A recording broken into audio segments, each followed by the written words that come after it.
So I'm Andy Rahn, Montana Land Source. I think most people here are familiar with Montana Land Source, but in case you're not, what we do is comb all available resources on a daily basis for listings and sales, primarily 200 acres and up.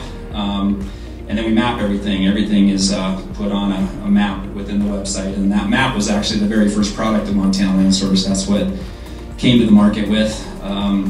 And we also have a advertising program and do include properties less than 200 acres. But the data you're going to see today is 200 acres and up for the entire state of Montana.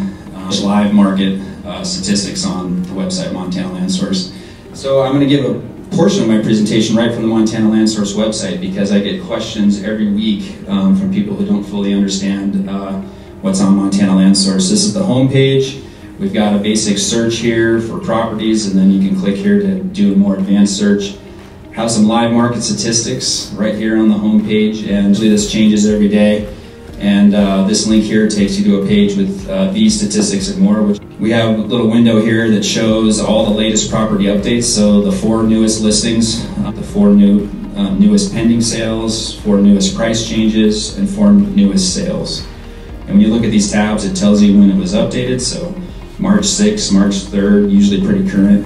And if you click on any one given property, you go to a property page with more information and detail, including going right to the map app for that property. Finally, back to the home page here.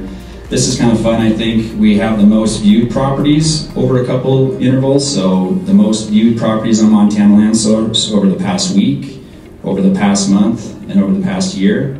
And it's interesting, definitely on the year basis, large properties, either large acreage or large dollar amounts, tend to be the most popular.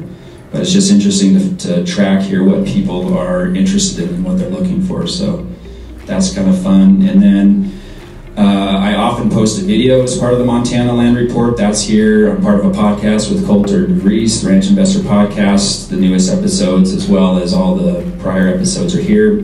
Many people in this room have been on this podcast. And then news and events. So, you know, the goal of Montana Land Source is just kind of be an ultimate source for all things Montana land related. But now I want to go to the stats page, and again, this is on the website all the time. And what we've done here is tied current stats with this date a year ago, like Mike mentioned, year to date type analysis. So it has the numbers compared to each other, and then the percent change. So the properties for sale on the market down 12% from this date last year, and then down 61% from this date a few years ago. So the idea being that just right here instantly, you can kind of get a snapshot of what's going on in the market. So the number of new listings down 71% from 2022. I'm going to get into that later. Obviously, we're in an inventory issue. This whole top section is listing data, so median listing price per acre. So what people are asking, that's up a little bit, up substantially from 2021. Median days on market, we've seen steadily decreasing. And then as far as sales go, down 46% sales volume so far in 2023 versus 2022.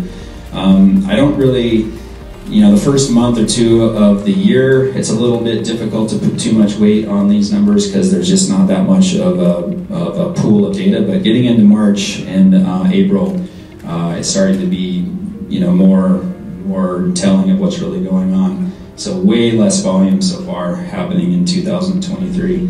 It's interesting too to track expired and withdrawn listings in the past. Those have been higher and substantial. But we're seeing less of those, which makes sense in this environment. And sale pricing up a little bit from 2022, but down from 2022. And then days on the market for the sales as well are down. And then at the very bottom, we just kind of have some prior year statistics from completely, you know, closed out prior year, 2022 compared to 2021. So here it shows slightly less volume in 2022 overall than 2023. Size went down a little bit, which is not a surprise. But anyway, I get calls every week, you know, asking me about Montana land information. And then I want to jump to the new map app just briefly. The display for conservation easements, which is in purple here, And I'm going to take off sales and listings data, but it shows how much property is under conservation easement.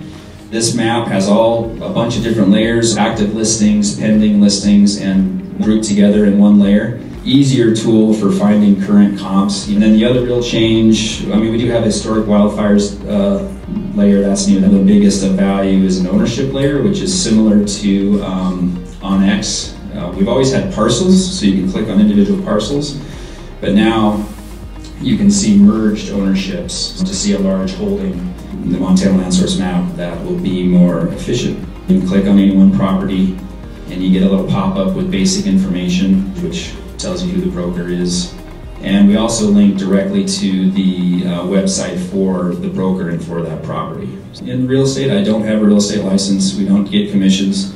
Montana Land Source is strictly a information resource for the market. But yeah, we've had obviously environment with way more off-market transactions. It does cause issues, you know, obviously for appraisers, but also for brokers pricing property, whatnot. I do feel confident that at least eventually we do get much of the data, even if it's not, you know, sales prices. And a lot of the content that I am working on is on the listing side of things, so I don't necessarily need sale price, but it does impact the market. It does make the market less functional. The less, you know, price discovery is a part of a functional market. So there are, you know, if there's no price, then that field is just left blank on Montana Land Source.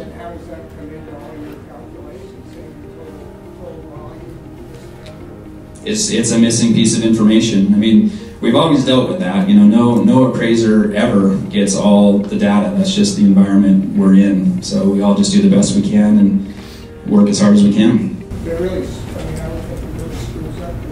If you have a huge sale, it's 100,000 acres, you don't, and it's got zero price.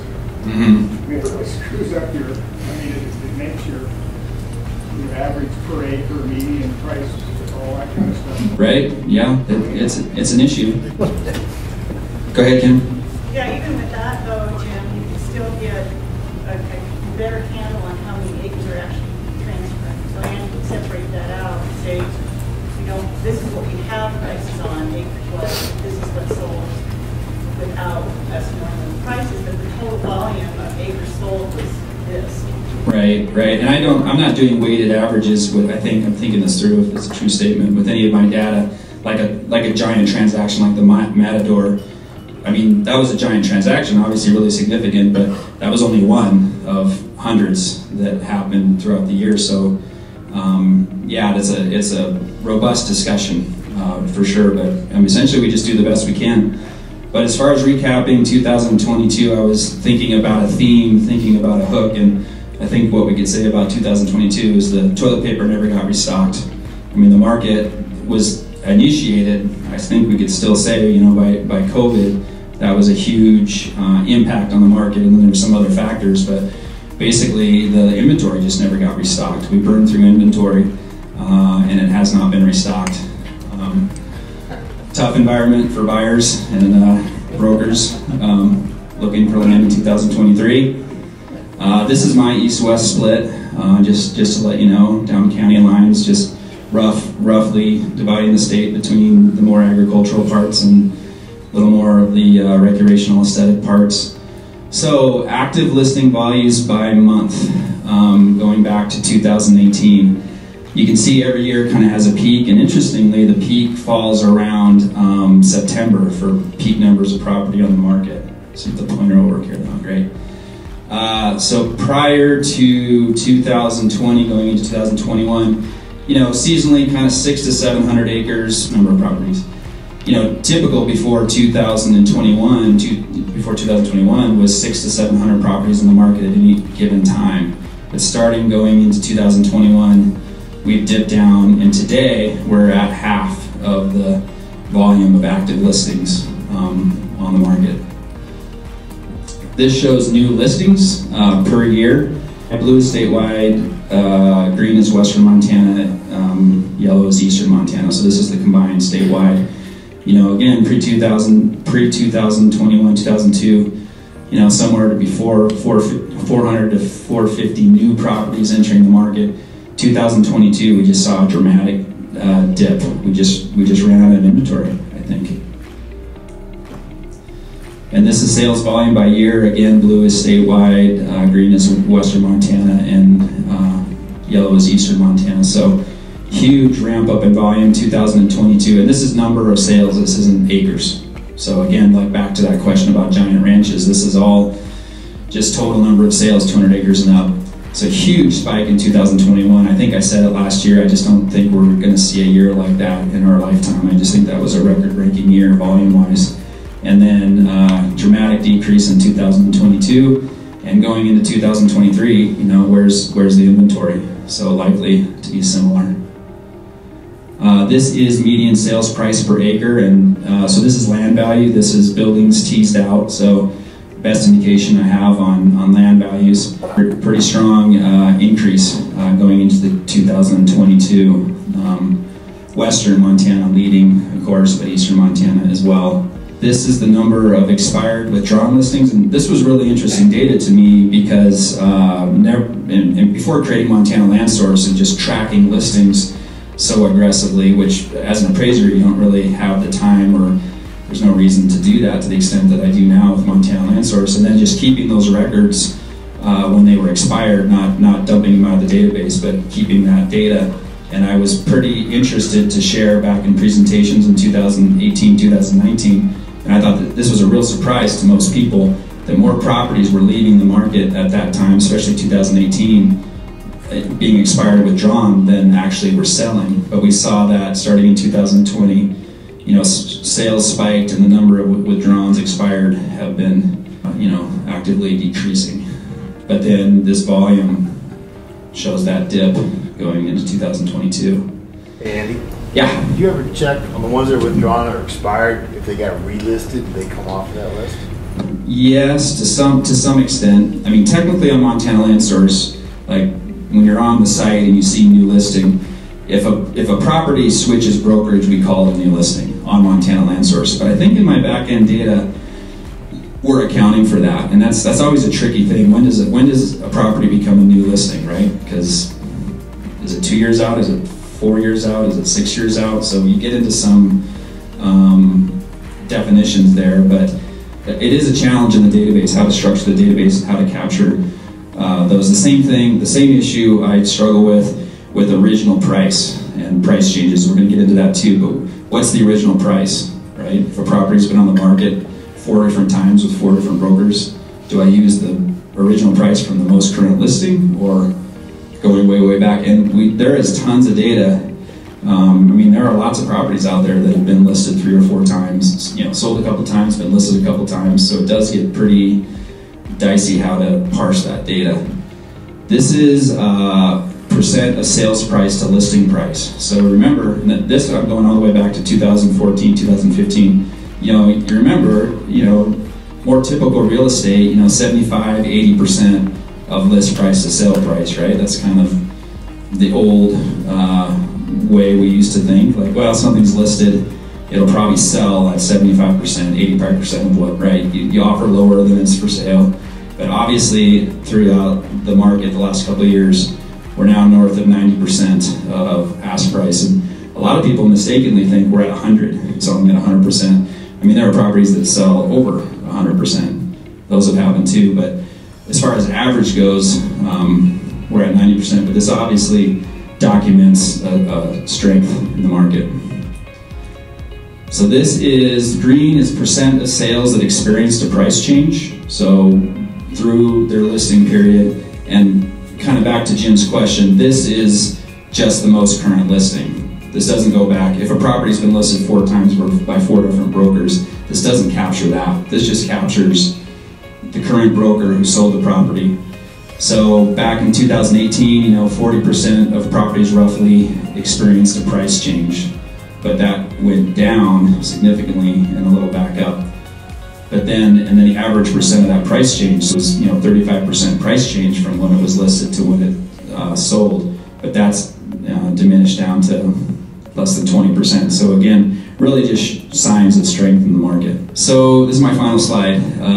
is this new normal? I want to say the end of the summer last year, 2022, is when we got down to like 300 listings in Montana Land Source, and I'm making my video every week talking about inventory, whereas before 2022, it was 600-700, and I keep watching that number, and is it going to come back? Is it going to move? And it seems like we might, and it's hard to see where the new inventory is going to come from. So what would possibly change that? There's some talk about all that rush of immigrants during 2021, especially. Maybe their motivations weren't the deepest, maybe their understanding of what they were getting into the deepest. So there's some speculation that there might be kind of a counter move. Some of these people will wash out, a couple cold winters, a couple smoky summers. So that's one source I could see, maybe, buyer's regret. But it seems like if you were a landowner, if you're an existing landowner, pre-existing landowner, if you weren't on the market in 2021, there's always going to be families that aren't ready, or people passing away, or divorces happening, or this and that. But it seems like if you were inclined to sell, you would have. The other issue, of course, is a lot of people want a 1031, and a lot of people pull out of the market based on that, nothing to replace. So maybe, but where's the replacement property volume going to come from? So those are big questions I have. But demand is strong. Everyone says they got buyers stacked up still. They've definitely gotten pickier and sharpened their pencils and that kind of stuff. They're not kind of the overheated demand that we saw in 2021. Prices and demand remain strong. Will this pressure more landowners to sell? But that's a big question I have, is where's the inventory going to come from? So I'm going to close out my presentation.